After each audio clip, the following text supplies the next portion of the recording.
I caught my girlfriend kissing my best friend. Then this happened. Before we begin the story, make sure to subscribe to our channel and never miss more incredible stories every day. I pushed through the door of my go-to country bar and grill, grabbed a little two-top near the back wall, and ordered a sandwich with fries and a cold beer. I settled in, eyes drifting up to the TV, which, funny enough, was tuned to PBS.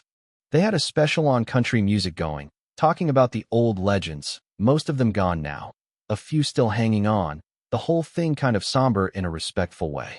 What really stuck with me was how many of those stars started out dirt poor and never had much until music saved their lives. While I was chewing on my sandwich, I glanced toward the door and nearly dropped my bottle. My best buddy, Jake, walked in with Megan. That hit like a punch to the ribs. See, I thought Megan was my girlfriend. I'd asked her out for that very night, and she told me she had plans with friends and suggested tomorrow instead. Megan and I had been together solid for 6 months, and in my head, that meant we were a couple. Most weekends we were attached at the hip. I was falling hard, and she told me she felt the same. We'd even batted around the idea of getting engaged, but figured we'd give it a little more time. No reason to rush when we were steady.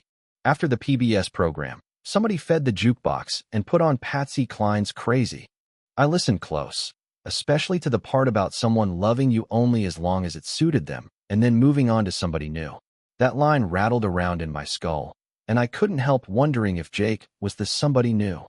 The worst part? Jake knew exactly how I felt about Megan. So much for any kind of guy code. I kept my seat and listened to the rest. The part about feeling foolish for thinking love alone could hold a person, and how you end up feeling crazy for trying, crying, and loving. By then, I'd heard enough. I stood, walked straight over to where they were sitting, and they both looked up like kids caught sneaking out. Mike, Jake started, hands up like he was flagging a referee. Shut your mouth, I cut in. If I run into you again, one of us is going to wind up spending a long time in the hospital. Then I turned to Megan. I'm done. I'm disappointed in you, and that's me being polite. We're finished. You showed me who you are. I walked out without looking back. The next morning my phone would not stop buzzing. Megan called over and over, but I wasn't in the mood to hear her voice. Later, it rang again. This time it was Jake, so I answered. What do you want? I asked, flat as a road sign. Mike, I'm sorry, he said fast. You know, I always thought Megan was gorgeous, and we were talking at work, and I asked if she'd go out, and she said yes. Don't feed me that, I said. You knew she was my girl, and you asked her out anyway. How many times? Mike, it was only. How many, Jake? Don't lie, or I'll be on you. 3, he blurted.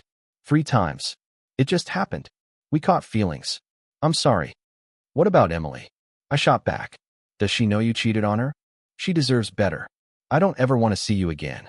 And as for Megan, you two deserve each other. I hung up. For the record, Emily was Jake's girlfriend, and the 3 of us, Jake, Emily, and me, worked at the same plant. There's a whole story about how we met, but that can wait. Not long after I set the phone down, it rang again. Megan. Fine, I thought. Might as well get it over with. What's up, Megan? I'm sorry, she said. Jake kept asking, and finally I said yes one time. It didn't mean anything. Cut it out, I said. He told me 3 times at least, and I'd bet it's more. Was it the money? Well, good luck with that. You 2 gold chasers can have each other. I want nothing to do with you. The only person I feel bad for is Emily. She thought you and Jake were her friends. Leave me alone and stop calling. I grew up down in Kentucky, the oldest of 9 kids, a football player in high school who wound up with a scholarship to a college in Ohio my senior year. Back then I stood about 6'3", 260, playing offensive line and loving every snap. My folks couldn't afford college, so when that scholarship came through, I grabbed it with both hands. I wanted to be a mechanical engineer. I've always liked building things and fixing what's broken. I was a quiet guy by nature, but I had a soft spot for women and a strong sense of how to treat them. With a bunch of sisters at home, my mom drilled it into me. Treat women the way you'd want a man to treat your own sisters. At school, I became friends with Jake. He was outgoing, not an athlete, but sharp in his own way and always talking about some family money in the background. Not cash in his pocket yet, but maybe one day. He was studying business management. When football wasn't eating my time, we hung out. Jake was smooth with women, talker, charmer, the whole package. We hit a bunch of parties, and, Truth be told, his confidence rubbed off on me. I was more reserved, but thanks to him, I met plenty of girls I never would have approached on my own. After graduation, I stayed in Ohio and landed a mechanical engineering job at the Ford plant. The pay was solid. I rented a small apartment near work, and I even treated myself to a late model pickup. Every month, I sent $500 home to help my folks. Dad worked the mines, and family's family. Jake got on at a warehouse in the same city, and as it turned out, they supplied our plant. He climbed the ladder and eventually managed the place. We still hung out some weekends, and he told me about his girlfriend from work, Emily, who handled inventory control. He introduced us, and I'll be honest, I could have fallen for her right then. But we had a strict rule between us, no messing with each other's girl, and I meant to honor it. I dated a couple women from the plant here and there, kept it light, nothing serious. Double dates with Jake were tough because being around Emily stirred up feelings I tried to stuff down. She was always sweet to me, which didn't make it any easier. Jake invited me to their warehouse Christmas party. Since they were one of our suppliers, I went. That's where I met Megan. She had curves, confidence, and a flirty streak that drew attention the second she walked in. She told me she was a secretary for one of the big shots at the warehouse. I told her what I did, and we danced most of the night. We kept seeing each other, and even went out with Jake and Emily on New Year's Eve. Emily told me she was happy I'd found someone, though it didn't sound all that sincere to my ears. That night, Megan came back to my place, and let's just say she made quite an impression. In the morning, she looked surprised at how modest my apartment was. I explained I was still new at the job and didn't need much, plus I was sending money home. I told her someday I might care more about the fancy stuff, but not right now. She asked if it was true that Jake came from money, since he was my best friend. I said yes, his family had paid for school and all that. We started going out almost every weekend, doing a little bit of everything together. And yeah, the time alone was great too. Still, her constant flirting and talk about material things bugged me sometimes. I tried to reassure her that we could build a good life without chasing every shiny thing. But on double dates with Jake and Emily, something often felt off, like the air had a charge I couldn't explain. About 6 months in, Megan and I had one of those future talks, including the possibility of getting engaged when the time felt right. She said there was no need to rush. At a county fair, we stopped by a cheap jewelry stand, and I bought her a friendship ring, told her it meant she was mine until she was ready to take the next step. She slipped it on and smiled big. Meanwhile, I was hitting the gym after work 3 days a week, trimming down to about 230 and feeling pretty good. Then came that night at the country bar and grill, the gut punch night. Seeing my girl and my best friend mouth to mouth knocked the wind out of me. After what I saw there, and after the phone calls that followed, I cut both of them out of my life. I was furious. Yeah, but I mostly felt bad for Emily. 2 weeks later, my phone buzzed with a call from Emily. "Mike, I'm sorry about what happened with you and Megan," she said. I figured Megan might mess up, but I never thought it would be with Jake. "What do you mean?" I asked. "Are you saying there were others?" "At work I've seen her having regular lunches with her boss, Tom, like clockwork," she said. "I almost told you, but I didn't want to hurt you if I was wrong." Then I heard about her and Jake. I cut him loose and stopped talking to both of them. It isn't easy seeing them at work, but I stayed busy. "Thanks for calling," I told her. "I was worried about you. You're one of my closest friends. Maybe we can catch up sometime." "I'd like that, Mike," she said. "Good to hear your voice." After we hung up, I wasn't sure if I felt better or worse. A couple of weeks after that, I ran into Emily at the grocery store. "Hey, Mike," she said. "Good to see you. How are you holding up?" "Doing all right," I said. "What about you? Back to dating yet?" She smiled.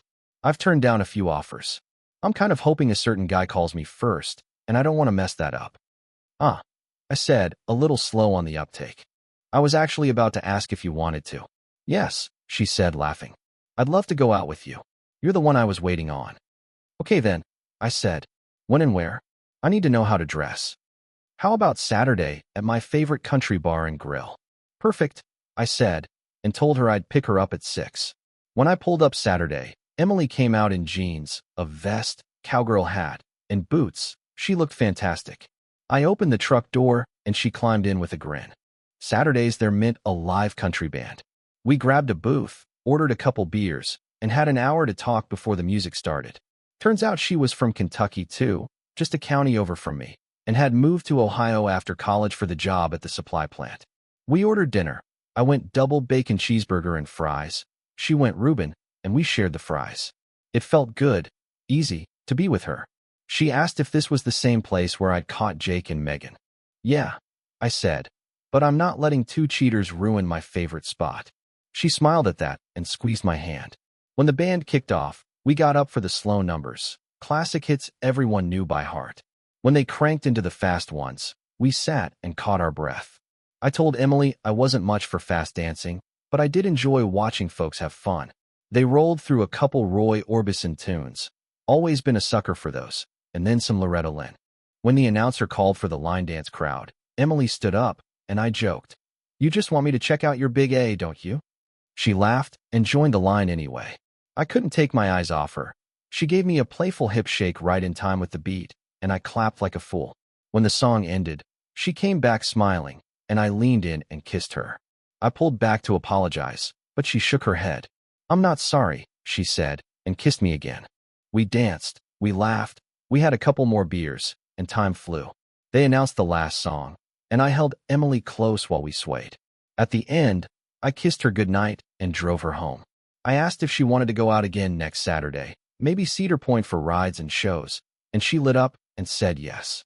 We kept it simple that night. I didn't want to rush a thing. All week at work, I felt 10 feet tall. On Friday, I called to confirm our plans. She said she'd heard of the park, but never been.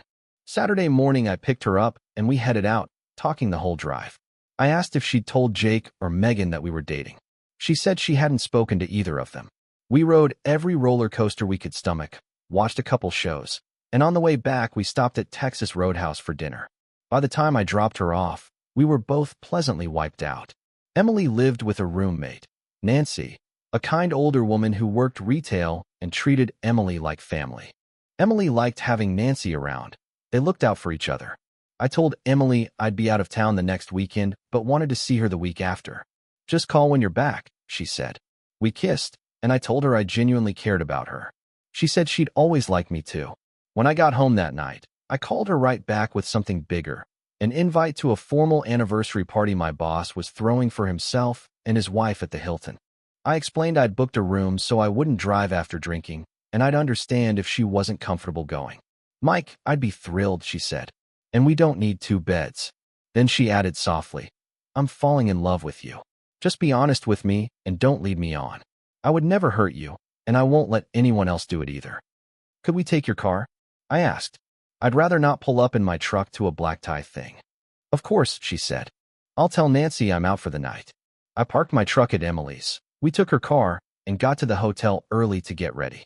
On the drive, she said she was thinking about leaving her job. Seeing Jake and Megan every day was wearing her down, and rumors were floating that Megan might be pregnant. Up in the room, I changed into a tux in the bathroom, and when I stepped out, my jaw dropped. Emily wore a fitted blue dress that hugged her in all the right ways, hair down to her shoulders. Elegant, but with a spark. "You look incredible," I told her. "I might forget the party entirely." She shot me a playful look. "Oh, no, you don't. I didn't do all this just to change right back." We headed downstairs arm in arm. My boss and his wife greeted us at the door and welcomed us in. I caught him sneaking a second look at Emily. Couldn't blame him. I introduced her around. She drew compliments everywhere we turned. We grabbed drinks and found a table near the appetizers. Emily recognized a couple women she worked with through inventory control and waved. I spotted Linda from HR and walked over. "Linda," I said, "any openings in inventory control or supply chain coming up?" "As a matter of fact," she said, "Carol is retiring next month, and I'm looking for her replacement. Got anyone in mind?" "I might," she said, smiling past me at Emily. "My date, Emily, is looking. She runs inventory control now, and she's good at it. Just wants a better environment. Tell her to come see me Monday," Linda said. "I'll set up an interview. She's impressive." "Thank you," I told her. "I'll bet you're thankful," she teased, laughing as she walked off. The party was a blast. I danced with a few co-workers' wives. Emily danced with the husbands, and most of the time we danced together. Dinner was outstanding. Roast beef, chicken, shrimp, all the fixings. After a couple more drinks, we said our goodnights and headed up to the room. "Are you sure?" I asked her.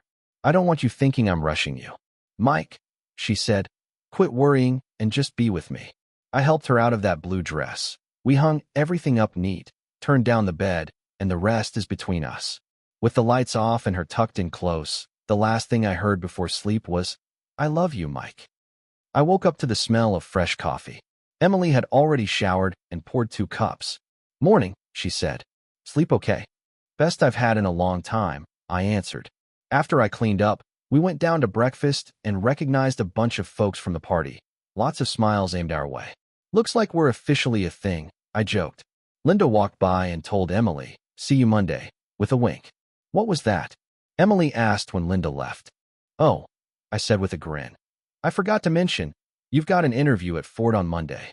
Tears shimmered in her eyes. I hope I'm not dreaming, she whispered. I love you so much. On the drive home we talked about the future. I hope I'm not moving too fast, I said. But in 2 weeks I'm planning to visit my parents in Kentucky.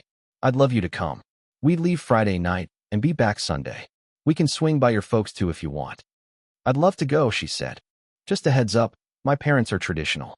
We probably won't be sharing a bed. I'm sure we'll figure it out, I said, smiling. 2 weeks later we packed a couple of bags and aimed the car south for Kentucky. On the drive, Emily mentioned the latest shop talk. People were saying Megan might be pregnant and that she and Jake were rushing into a wedding next month.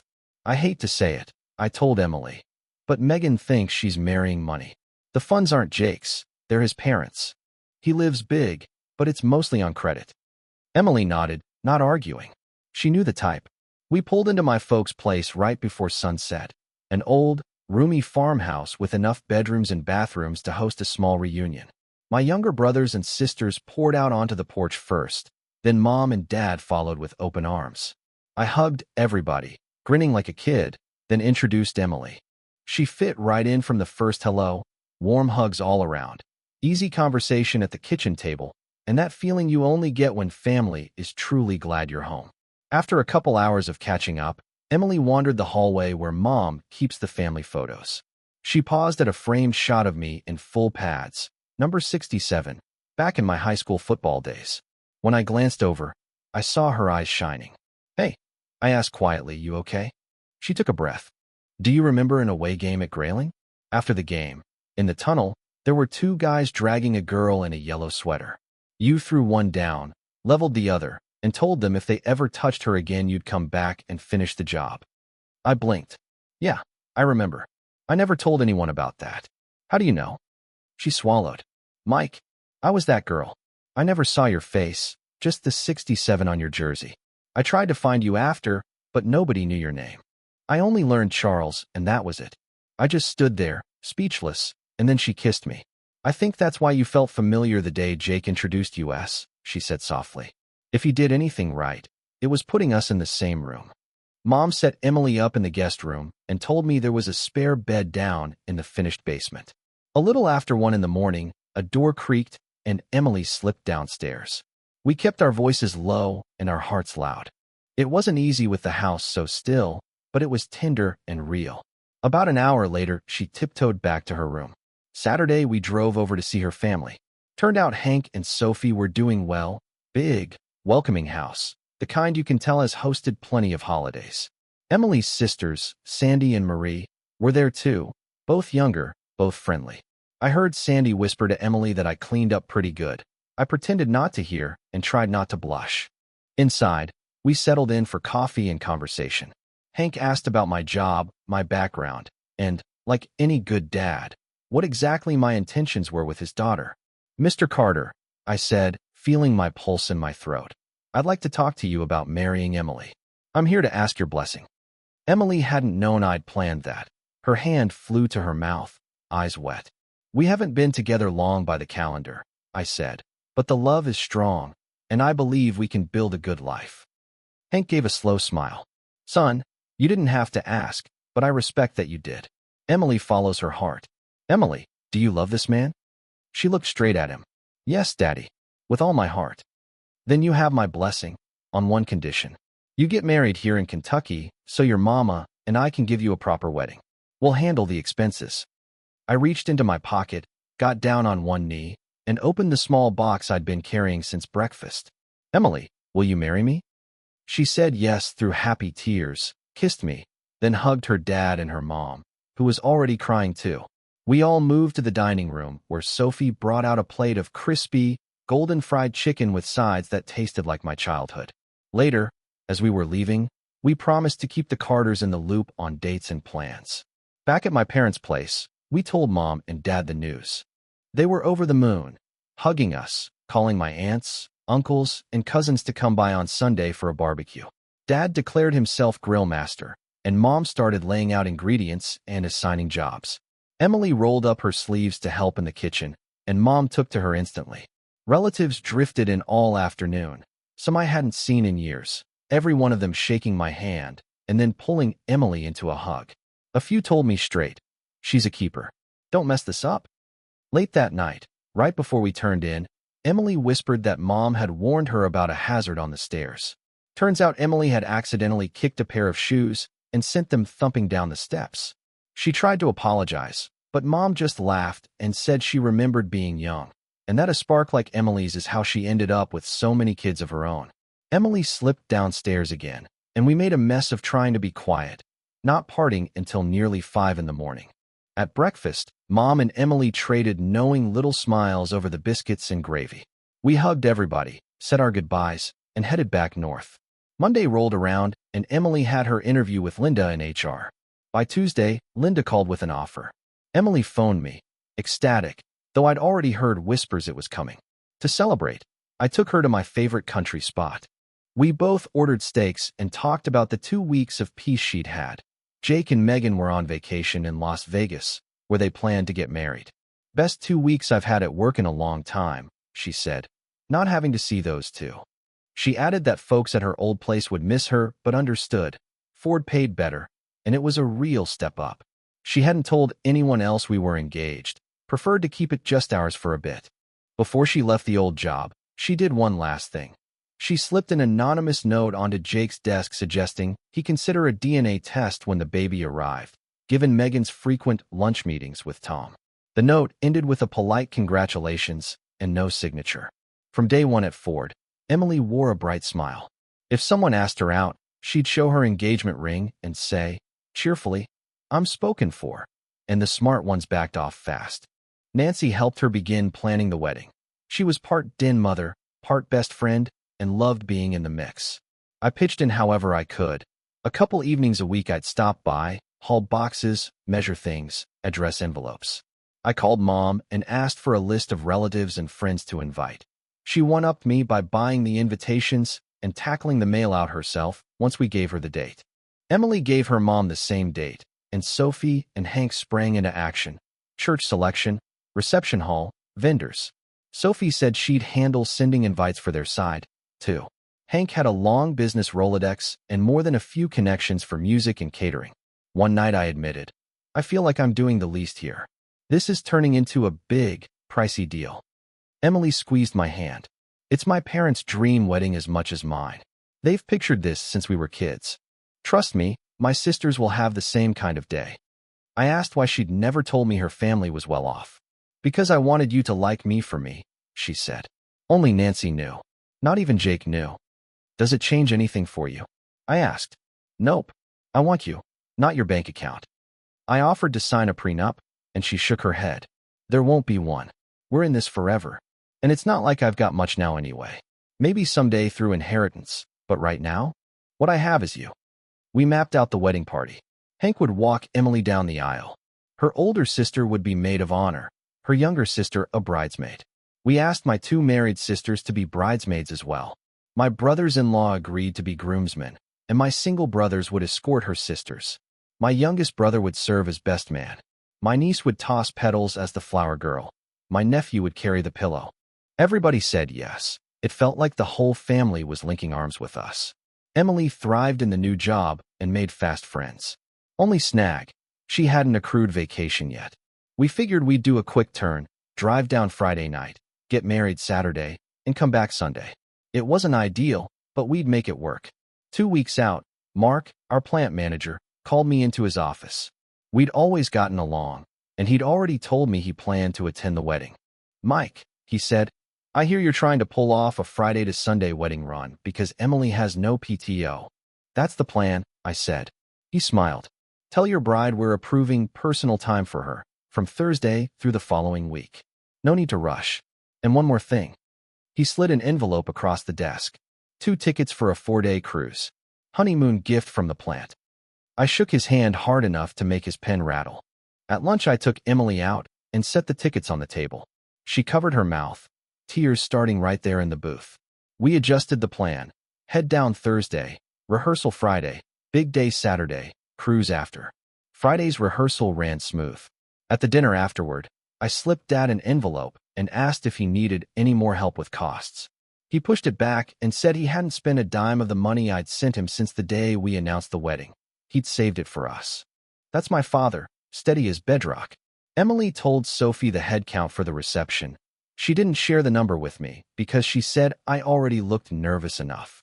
I heard motels in both counties had been booked out for months. I hope folks found rooms. Saturday morning, Mom made me eat a proper breakfast. Said a man shouldn't say vows on an empty stomach.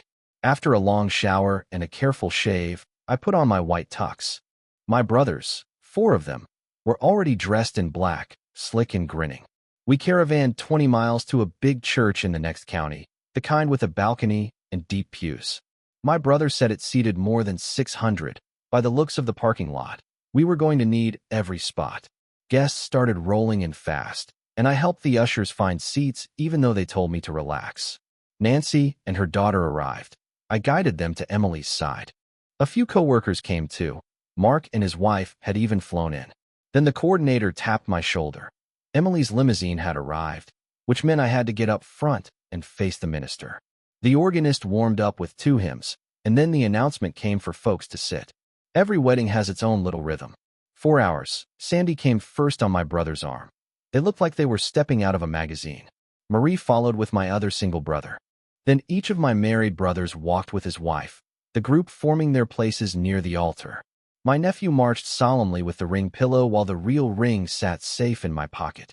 2 men rolled out a white runner, and my niece scattered rose petals as she strolled. The music shifted, everyone stood, and the wedding march began. Hank appeared at the back with Emily on his arm. I've seen beautiful.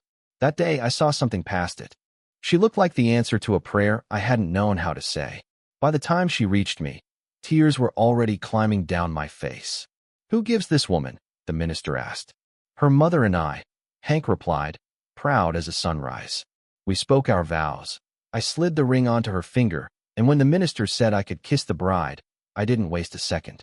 Ladies and gentlemen, he announced, I present Mr. and Mrs. Michael Harris. The room stood and roared. We lined up at the doors with our party and thanked people for coming. Took a solid half hour to get everyone out and headed toward the hall. At the reception there were drinks, trays of appetizers, and a live band warming up. Tables rimmed the dance floor. When Emily and I walked in, the whole place got to its feet. Cheers, whistles, napkins waving. We sat for a quick toast from Hank. Then he announced the buffet was open on both sides to keep things moving. Emily and I were served first, but finished last, because folks kept clinking glasses for another kiss every 10 seconds. They slid some tables back to widen the dance floor, and Emily and I took the first spin. Then the wedding party joined, and then the whole place filled with people and music and joy. We danced for 4 solid hours, and some folks circled back for second helpings. It was exactly the kind of night our parents had pictured, and one I'll think about when I'm old. The cruise was everything we needed: sun, quiet, and time to breathe. Bringing my truck to the wedding turned out smart. On the way home, I rented a little U-Haul, and we packed every gift into it like it was Tetris. Back in Ohio, we started house hunting and found a cozy 3-bedroom with a hot tub out back. We crashed at my apartment for a couple of weeks while the paperwork cleared, but Emily liked the idea of more room and a place that felt like ours.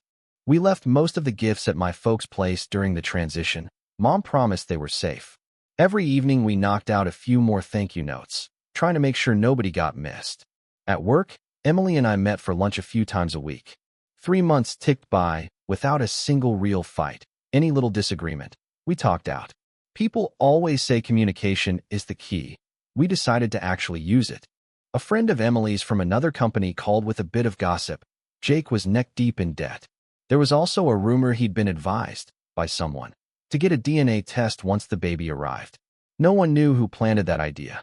A few weeks later, another call came. The test was back. Jake wasn't the father. That's a lot of story, I know. Thanks for sticking with me.